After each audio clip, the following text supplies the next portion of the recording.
Hey guys, welcome to Juicy Tea, where I read out the best stories on Reddit, so you don't have to. The funny, the shocking, the satisfyingly juicy. Today we're looking back at the messiest relationship drama stories of this year. Have you ever had a friend flirt with and try and steal your man? Well, this is worse. Am I the a-hole for not inviting my sister to my wedding? Because she always jokes about sleeping with my fiancé. Post by Stella Trace. Okay, so I'm getting married in October. Small, chill, nothing crazy. Should be a good time, right? Except my older sister has a thing where she constantly flirts with my fiancé. Like, aggressively. And it's always under the guise of, oh my god, I'm just joking. Don't be so sensitive. First time she met him, she straight up said, wow, you upgraded. I'd let him ruin my life too. Right in front of me! I laughed it off because I didn't want to seem insecure, but like, what the F? Then she started with the, if you ever get bored of her, you know who to call, comments right in front of me. Oh my god, how embarrassing for her. Why so desperate? I told her it was weird, and she rolled her eyes and told me I'm too uptight.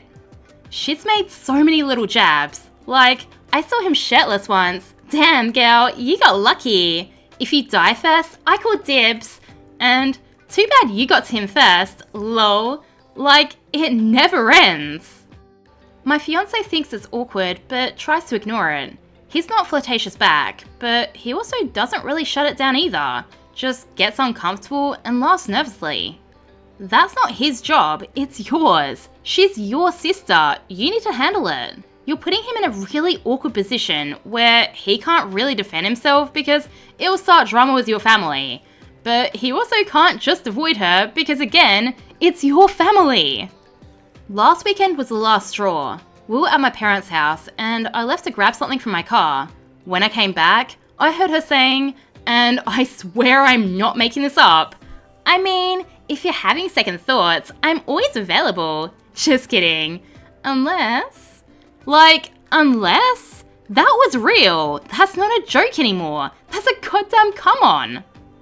I snapped and told her that she's disgusting and she can't come to the wedding. She flipped, cried, told my mum that I'm being dramatic, and now the whole family's saying that I'm ruining the family over a joke and that she's just always been flirty and doesn't mean anything by it.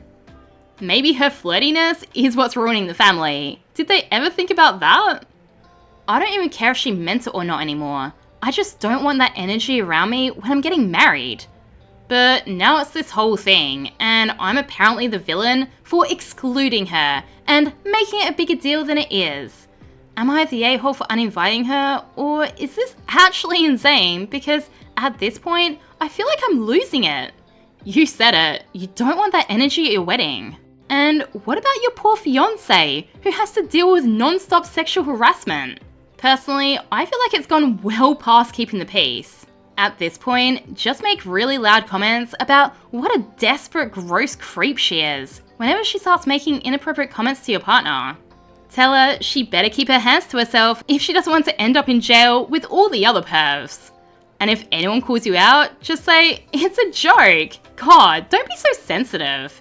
Is it petty? Yeah. But maybe she'll finally stop when she starts getting a reputation as a massive creep.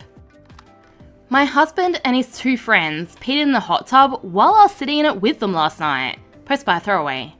Trigger warning, non-consensual peeing on someone. I don't know how else to phrase that. Last night, we did a small Thanksgiving at my husband's parents' house, who were out of town. It was mainly centered around his boyhood social circle. Most of them still have family that live in the neighborhood. After we got done eating, a few of us decided that it'd be nice to relax in the hot tub and look at the lights of the city.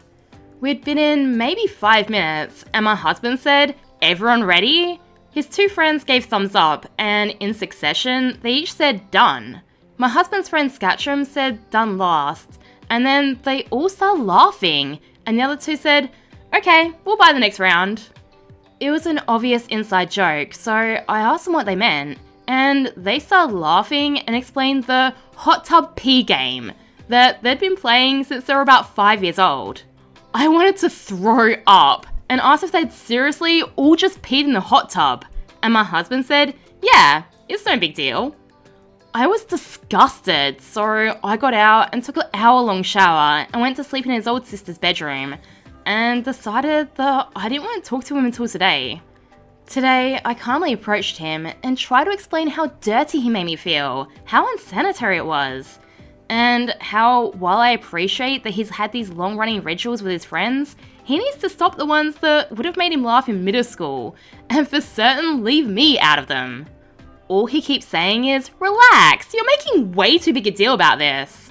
I'm so sick of hearing him make excuses for this disgusting and childish behaviour. How do I approach him to make him appreciate that I need him to never do this again? Look, if they want to do this on their own with their own hot tub, go for it. It's not really anyone's business. But the second they included OP without getting her consent, there's a problem.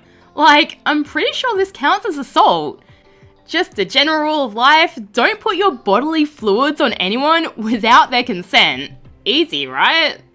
Competitive Cuddling says, next time you're on your period, mark his forehead with your blood, like Rafiki did to Simba to assert dominance. Update, 4 days later.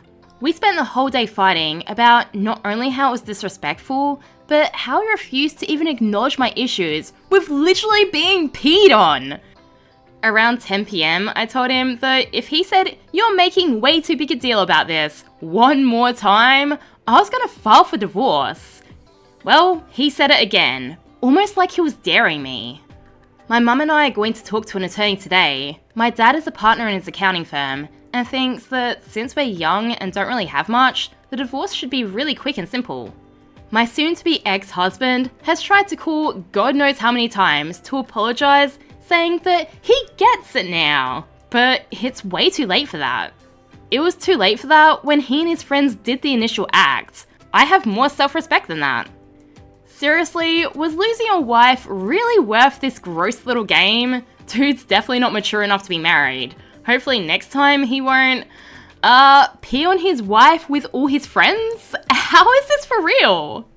OP clarifies in a comment that if when she'd approached him, he'd said, I'm sorry, that was very rude of us and I'll never do this type of thing ever again, no matter who I'm with, then she could have easily gotten past it. But he didn't. He just brushed off her feelings and dared her to divorce him. She also said that she'd sent her mother-in-law an email about their hot tub, but didn't think she'd read that part because she only responded with how heartbroken she is that they're divorcing and that she felt like she deserved an explanation. He and his friends group peed on her. What more of an explanation do you need? Alright, well, would this be enough for you to leave your partner over, or do you think that OP's overreacting? Let me know in the comments. And yes, I will totally judge you. Am I the a-hole to divorce my husband and leave him with a kid after finding out that I'm not biologically the mum? Post by a throwaway. What? I can't believe my life has come to this. All I ever do is go out of my way to help others, but on the few occasions that I need help, nobody ever comes through for me.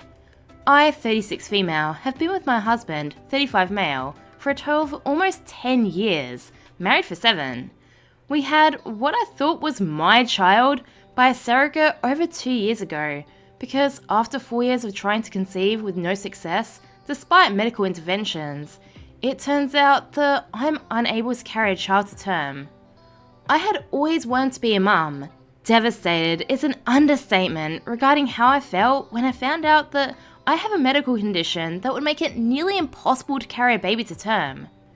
It was even more upsetting when I had a major surgery with the hope of increasing fertility, and complications during the surgery warranted a partial hysterectomy involving the removal of my uterus. I still had my ovaries, so we started looking into the cost of a surrogate. It is really expensive. My close friend since college, who'd already had 2 kids of her own, offered to serve as surrogate for us to cut down on the costs. After 2 disappointing IVF sessions that did not result in pregnancy, she became pregnant on the 3rd try and carried a boy to term for us. I was so happy and busy after the birth between being a mum and returning to work after 4-week parental leave, so I didn't notice any warning signs. I should have noticed the red flags and warning signs early on, but didn't because I was so exhausted from working so much at my stressful job and my 2 part-time jobs to cover most of the bills and medical and legal costs associated with this friend becoming our surrogate. I was the primary breadwinner. My friend and my husband started talking more, and I would sometimes come home from my weekend job to find her already hanging out at our house when my husband was there. I assumed it was innocent and thought it'd be good for her to know my husband better since she was in the process of hopefully carrying a child for us. I was grateful to have someone helping us have a child, but I did think it was a little weird that our son had brown eyes when both of us had blue. Then I found out that while this is uncommon, it is possible sometimes due to many genes controlling eye colour. Recently, it all came to a head when I took our son to a doctor's appointment and they did a metabolic panel and blood tests that showed that he has a blood type that is not biologically possible to have come from me as his mother. He's a B+ and I'm an A+. My husband is O+. I immediately started worrying that it was a fertility clinic's fault and that they'd messed up and implanted the wrong embryo. I started lining up lawyer consultations to possibly sue the clinic and had a DNA parentage test done. The test results showed that while I am not the mother, my husband is the father. I was heartbroken and angrier than ever. I talked to lawyers about medical malpractice in the fertility clinic that we'd used. Then my husband confessed. He had slept with my friend, our surrogate, on a few different occasions during our struggle with IVF. This means that what I thought was our son conceived by IVF and carried with a surrogate isn't actually my son at all, and was in fact conceived the old-fashioned way. Livid and absolutely broken at the same time doesn't even begin to describe how I feel. I've been breaking down crying over and over about this. He claims he didn't even think he could possibly get her pregnant because he pulled out, and he'd always assumed that he was the reason for our earlier struggles to conceive, both before my hysterectomy and during the IVF process with his friend. Wow, way to make her feel even worse. Good job, mate. I felt an immediate triple betrayal from what was supposed to be my husband, my friend, and now knowing that my child isn't really even mine. I immediately left home and left to stay at a hotel for a week before asking my parents to let me stay with them for a while.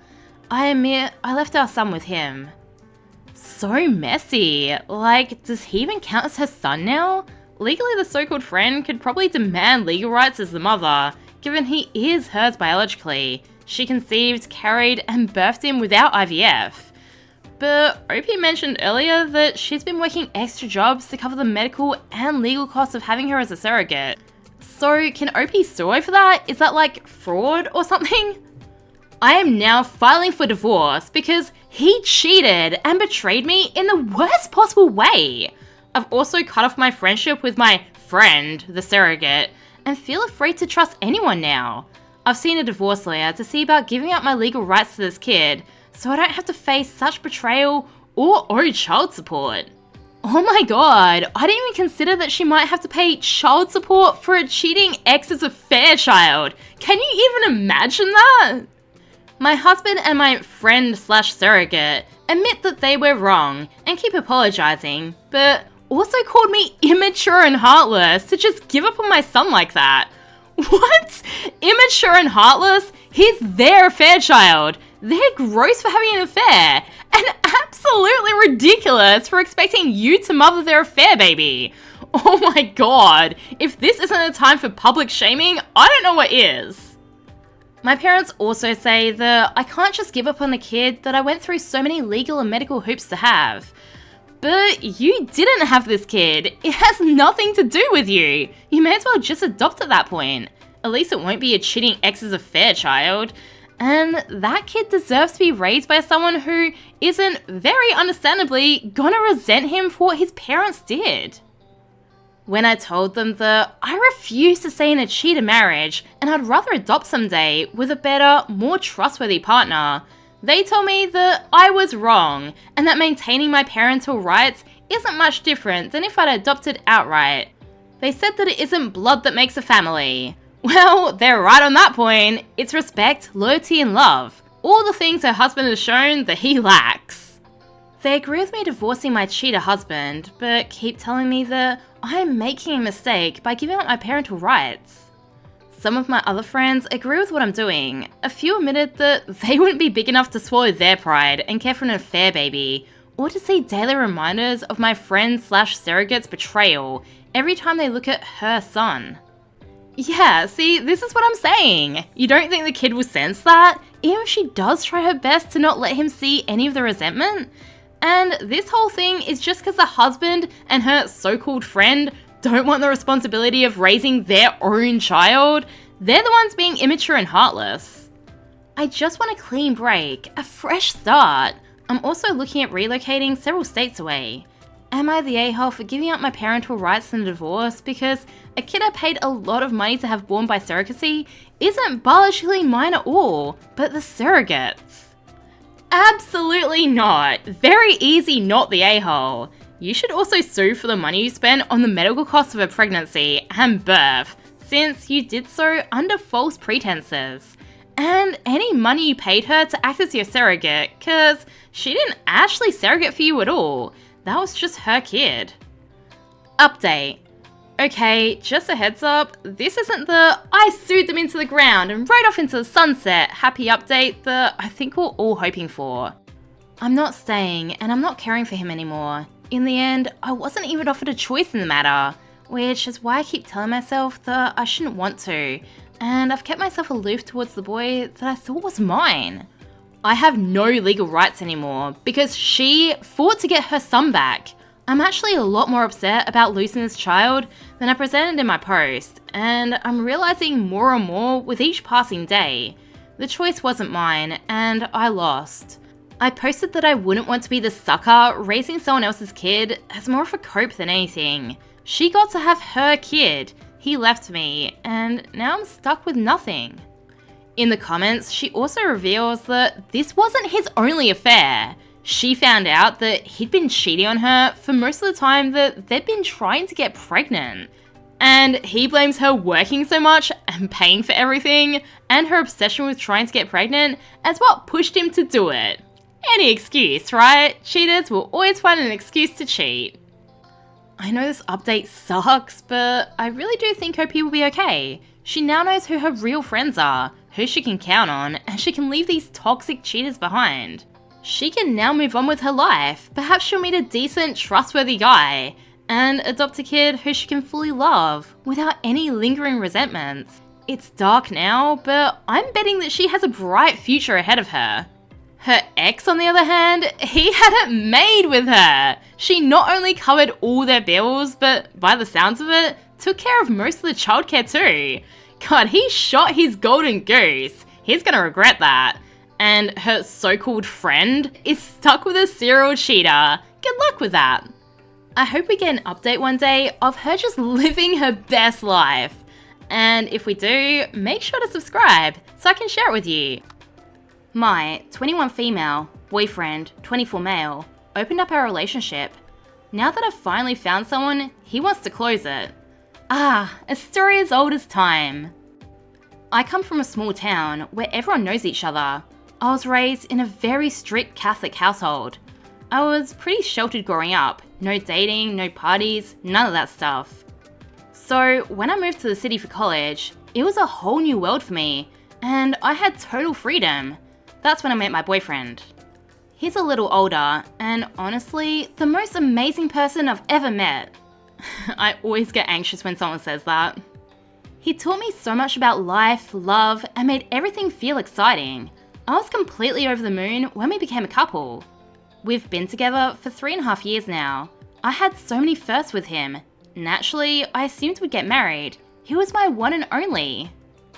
Then, about 8 months ago, he sat me down and told me that he felt like our relationship was losing its spark. I was shocked because I thought we were doing really good. For a second, I thought he was about to break up with me. But instead, he said that we should open up the relationship and explore polyamory. He said it's much more normal now, and that it could really help bring us closer. I was hurt, like really, really hurt. I couldn't believe he'd even ask me that. But I loved him too much. He was my first love, and I didn't want to lose him. So I said yes. He made some rules, like no bringing other people into our beds. We live separately anyway, and to keep things away from places we usually go. But honestly, I didn't care about the rules. I couldn't even imagine being with someone else. I only wanted him. That first month, things didn't get better. I saw him less and less. He was always busy. I checked his social media and saw that he started hanging out with some girl. She posted him all the time. I was burning with jealousy, but I didn't say anything. When I did see him, he was sweet like always, but it started to feel like he was just trying to make up for not being around. I felt like I was the one doing all the work, planning stuff, texting first, chasing after him, holding on so tight while he felt far away. Then, a few months ago, we were supposed to go see a movie together, but he bailed on me last minute. I went anyway. While I was there, I ran into one of my friends, and she was with her older brother. We ended up watching the film together. Afterwards, we grabbed some drinks, and I started to notice how attractive and funny he was. I caught him looking at me a certain way, like maybe he felt something too. I didn't pursue anything though. This was also new to me. Liking someone else, that felt so weird. I wasn't used to anyone but my boyfriend. He eventually found me on Instagram and we started talking. I told him all about the open relationship and being poly, and he was super chill about it. He said he was happy to spend time with me without worrying about cheating. We started hanging out more often, and honestly, I didn't feel so alone anymore. I didn't feel like I had to beg someone for love. Even the little time I spent with my boyfriend started to feel enough, because my heart didn't feel so empty anymore. One day, after we'd become close friends, he just kissed me on the lips, and it hit me. I had feelings for him, sexual ones, and we ended up hooking up not long after. It was amazing. I felt wanted, cherished. He was so gentle and so generous. I couldn't get enough of him. It felt like he balanced me out in a way that I didn't know that I needed. I finally understood being poly really could mean loving more than one person in a way that felt real and full. I grew very attracted. We even joined a gym together and started working out. He's a busy guy, but always made time for me. Always invited me into his world, his hobbies. I felt special and giddy. This is how a guy should make you feel. The other guy's literally treating her like plan B. Like, if he tries all his options and can't get laid, then he'll message her. Otherwise, he's busy. Then, this week, my boyfriend comes to me and says, "I think we should close the relationship and focus on each other." Yeah, he got dumped. I was so confused. I asked him, why? Things are going really good for us. He said, "It's time to think about the future and building something serious." Then he brought up my religion. "You're Catholic. You should understand. If you want this to last, it has to just be the two of us." Wow, where was all this when he wanted to be poly? Didn't think she'd actually go out exploring herself, hey? Since she's Catholic. When I hesitated, he started guilt-tripping me, like I was doing something wrong. Like I wasn't thinking of us.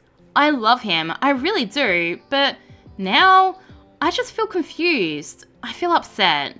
I didn't ask for any of this. He opened that door and I just followed him through because I loved him. And now that I've found a little joy, he wants to shut it all down and it feels unfair. I don't know what to do. Here for advice and support. Down in the comments, Truth Fairy made a suggestion that I totally agree with. The other girl dumped him. Check her socials. I bet he's disappeared off them. You should close the relationship with the new guy. He sounds awesome. And Opie replied, saying, "Looking back now, she hasn't been posting about him at all this month." Yeah, he got dumped. That's what this is all really about. Her posting about him on her socials makes me wonder if she knew that OP existed. Like, was he cheating with her behind OP's back? But then she wanted to become official, so he asked OP to become poly? Sounds like he got serious with this girl real quick. Update, 5 days later. I spoke to my boyfriend and told him that I don't want to close the open relationship. I've grown to really enjoy dating the other guy, and it's not something I agreed to just to experiment. I told him it should be a joint decision, that you can't just open and close a relationship as you please, especially when someone else's feelings are involved. I also told him that I was incredibly disappointed that he brought up my faith, knowing how much trauma and guilt I've carried from my religious upbringing, and how manipulative and unfair it felt.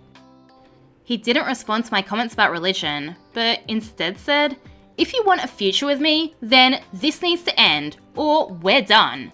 So I told him, then it's done. He got heated and said that I was throwing away a nearly 4-year relationship for a guy that I've only been seeing for a few months, and then tried to make me feel guilty. But I reminded him that he was the one who lost the spark, the one who wanted to sleep with other women, and the one who opened up the relationship in the first place, not me. I just agreed because I loved him and hoped he would realize that I'm the only one for him. I didn't ask for this. After some time, he calmed down and we had a long emotional conversation. He cried, he apologized, he told me that he should have ended things instead of trying to fix our relationship with polyamory. He admitted that he still loves me and that seeing me happy with someone else made him feel jealous, even though he knew he had no right to be. He said he probably deserves the pain, and he respects my decision to end it. Ugh, this sounds so manipulative. We hugged and agreed that even though our relationship is over, the first 2 years were beautiful. We'll always have a place in each other's hearts, even though the relationship has run its course. Later, I met up with the other guy I've been seeing. I told him everything, that I ended things with my boyfriend because I didn't want to let him go. I told him that I'm not rushing into anything, and that I don't expect him to give me all his time or energy right away, but that I'd love to date and see where things go. That's when he opened up and told me that watching me stay with my boyfriend while we were seeing each other was hard. He said it hurt him, but he kept quiet because he liked me so much, and he knew what he was getting into. He said he never intended to be in a polyamorous relationship, but only agreed to it because he really wanted to be with me, and didn't want to lose the chance. He said he secretly hoped we'd break up because, in his words, you deserve someone who wants you completely. Aww, yeah, he's absolutely right.